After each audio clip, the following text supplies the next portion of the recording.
A paz do Senhor Jesus, povo de Deus, chegamos ao final de mais um janeiro profético, um culto abençoado com vidas sendo salvas, pessoas sendo curadas, aqui na sede da Debras Itapevi com o nosso pastor Samuel J. Marques. E hoje recebemos aqui, ministrando a palavra de Deus, o nosso querido pastor, ele que já é da casa, Júnior Trovão, ele que é 100% dependente do Espírito Santo de Deus. Sim, para mim é uma honra retornar aqui a Debras Itapevi, estar com meu amigo, grande homem de Deus, pastor Samuel J. Marques. Estou triste pela situação, né, da Covid, está acamado, está sendo tratado. Acamado não, né? Está em casa sendo tratado, mas está se recuperando bem. Queria que ele estivesse aqui no altar, mas ele está aí acompanhando pelo vídeo.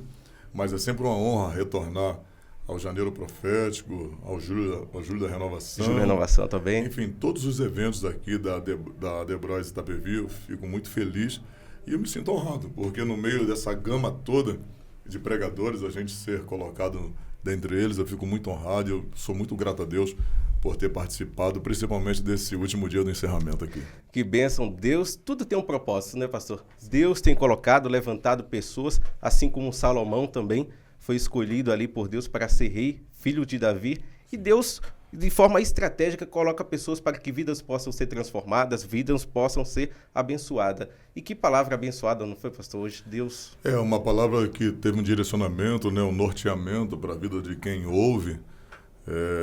Acho que uma das palavras-chave ali que Deus me deu é justamente como Salomão se propôs a chegar diante do altar.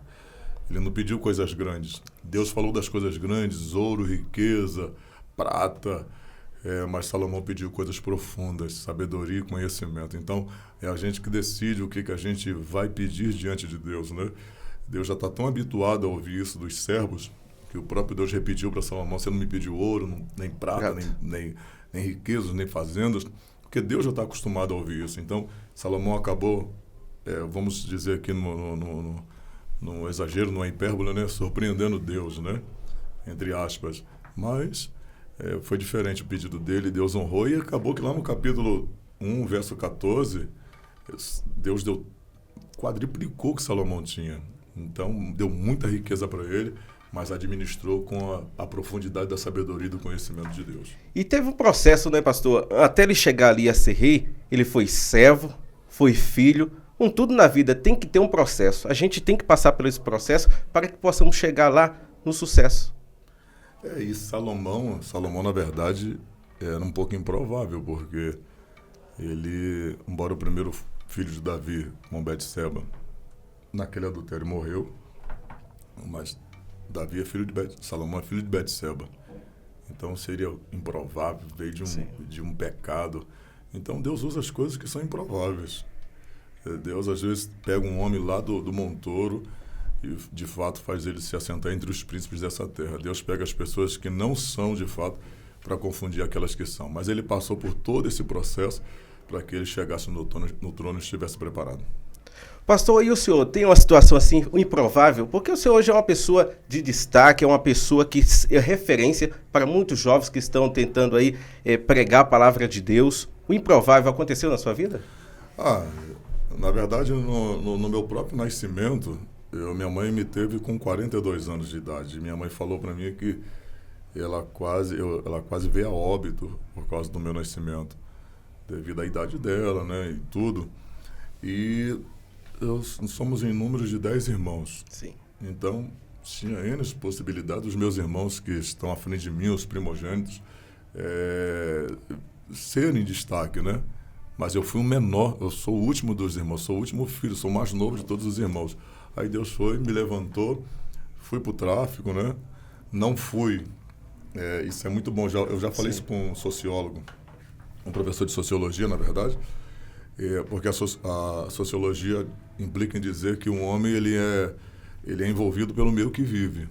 Eu, na verdade, assim, nunca me faltou comida, nunca me faltou uma boa educação, mas ainda assim eu quis ir para o tráfico. Então, eu não vivi no meio do tráfico, Sim. Mas eu quis ir para aquela vida, quis conhecer aquela vida, e Deus teve misericórdia de mim, me resgatou com 20 anos, e vai completar 25 anos esse ano que eu estou na presença de Jesus até hoje. Que bênção, pastor. E às vezes as pessoas estão em situações improváveis assim, mas tudo tem um propósito. Tudo tem, Deus, na verdade, às vezes a gente conhece esse outro lado da vida, igual eu conheci. Eu vivi nesses 5 anos, 6, 7 anos que eu fiquei fora do Evangelho, eu conheci muita coisa. Então, parece que aquilo que eu conheci não me faz também ter desejo de voltar para esse mundo, porque eu já vivi tudo. Então, Deus me permitiu eu conhecer de perto como é a realidade do mundo mesmo e do submundo. Então, hoje eu não tenho vontade. Eu vou lá, prego para aqueles que estão no submundo, no mundo, prego para eles, mas sem a vontade de estar junto com eles, no mundo praticando a mesma coisa. Então, isso é muito importante, você, às vezes, passar por um processo, né? E eu quero deixar uma ressalva aqui. Sim. Tem gente que acha que Deus usa a gente porque a gente já foi do tráfico. Não, o pastor Trovão é usado porque ele foi do tráfico e Deus derrama a graça. Não, é que você tem que buscar. Não tem a ver com porque eu já fui naquela vida que a graça é maior. Você tem que buscar. Conheço tanta gente que já foi da vida torpe e não tem tanta graça. Então, você tem que buscar para ter.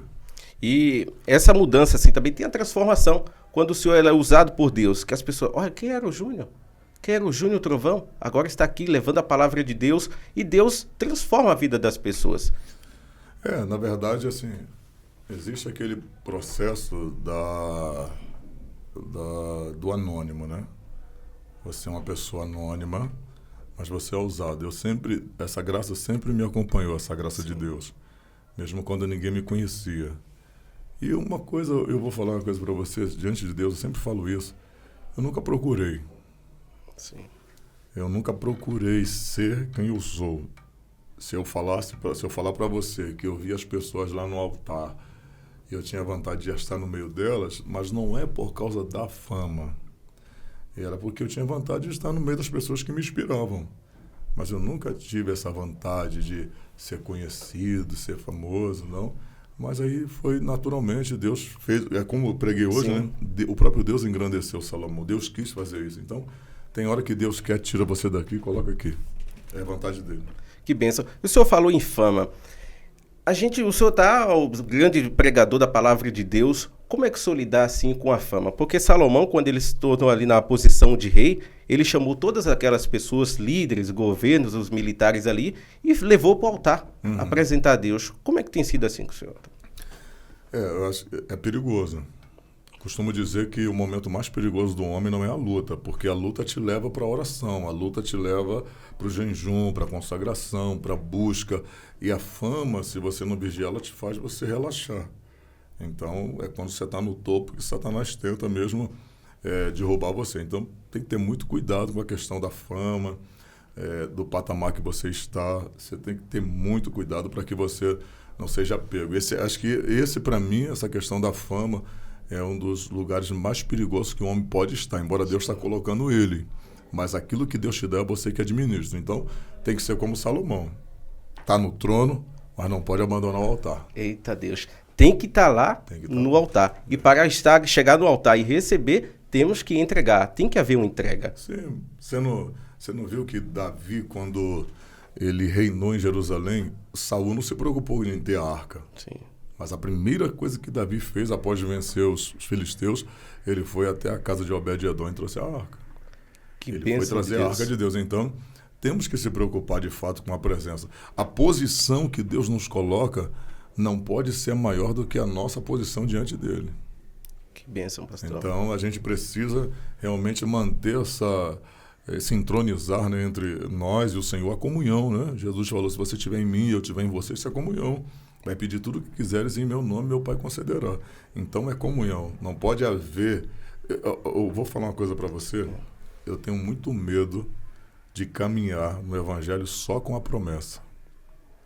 Sim. Porque, às vezes, você está aqui com Deus. E você está andando com Deus, daqui a pouco você esquece Deus. Mas por que você continua andando? Porque Deus não pode mentir. Então você está andando por causa da promessa, mas Deus ficou aqui.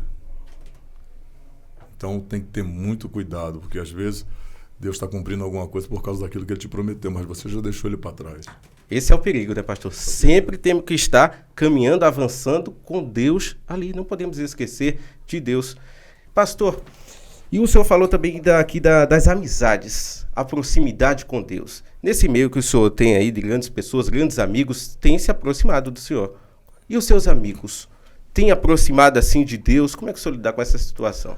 Olha, a maioria dos meus amigos, eu não preciso mentir, eu não tenho necessidade disso. A maioria dos meus amigos são homens da oração, homens de fato do altar. Eles me mandam áudio 3 da manhã, orando. Não é a bajulação, são homens da oração, pastores presidentes, homens da oração, meus que gostam da oração, da consagração, faço campanha de oração com eles no monte. Então, a maioria dos meus amigos são homens de fato da oração, porque eu tenho que andar com pessoas que me tornem melhor, que façam eu ser melhor. Então, acho que o hall de amizade que a gente tem, o nível da amizade que a gente tem, fala muito quem a gente quer ser. Que bênção. E falando em amizade, assim como a amizade que falamos muito aqui sobre essa semana, a amizade de Jó. Vivemos agora o ano da retomada em dobro, quando Jó ali, diante dos seus amigos, diante de todas aquelas circunstâncias, Jó teve a sua situação mudada quando ele orou pelos seus amigos. Seus amigos. E os amigos que, de fato, criticaram ele no momento que não entenderam, né? Bildade, Zofar, Elifaz, criticaram ele, porque eles olhavam para Jó e diziam, não pode um homem ter tudo que você tinha e perder de uma hora para outra, a não ser que um homem como você pecasse contra Deus. Então, Deus ficou tão irado com aquela acusação que quando Deus foi a Jó, Deus foi a eles e falou, se Jó não interceder por vocês, eu vou matar vocês. Eita Deus. Aí Jó orou por quem criticava ele. Por isso que temos que ter ali amizade que possam nos ajudar a se aproximar de Deus e possamos ter uma vida de oração e que possamos pedir a Deus sabedoria. Sabedoria para administrar as situações da vida, os conflitos que muitas têm. Se a gente não souber agir com sabedoria, as coisas não andam bem. Não andam não. E a gente... eu costumo dizer... Esse dia eu preguei uma palavra em que eu disse que Moisés era o homem mais manso da terra. Sim. Ele era o homem mais manso da terra. Só que Moisés, por causa da emoção, quando viu o Egito maltratando o hebreu, Moisés matou o egípcio. Por causa de quê? Ele irou-se. A ira, ela está dentro das nossas emoções. Então Moisés deixou a emoção falar mais alto. E por causa daquela emoção que ele deixou a ira tomar conta, ele matou um hebreu. Ele matou um egípcio.